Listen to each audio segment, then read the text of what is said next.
So if you're going to start a funnel, what's the sequence of a funnel?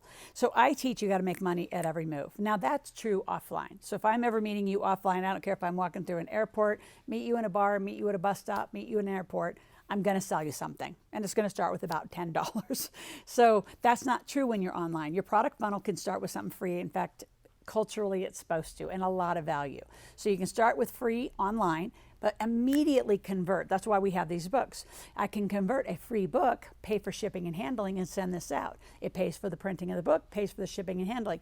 So I'd start with, have a free book, pay for shipping and handling, maybe $6.95, $7.95. So all of that is the top funnel, right? And then immediately give some free content, but move them to $7, $9, $17 of a webinar, something you want them to get their credit card out.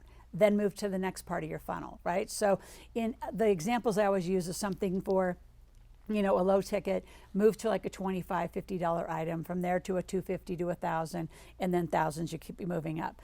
So all of you really do have to shift your funnels in this economy. Make sure your pricing is as if you are never going to fulfill. That's a whole nother topic, whole nother question.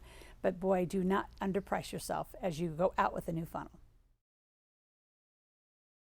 So this has been Loral Langemeier. I'm a 5-time New York Times bestseller, and I am your money expert.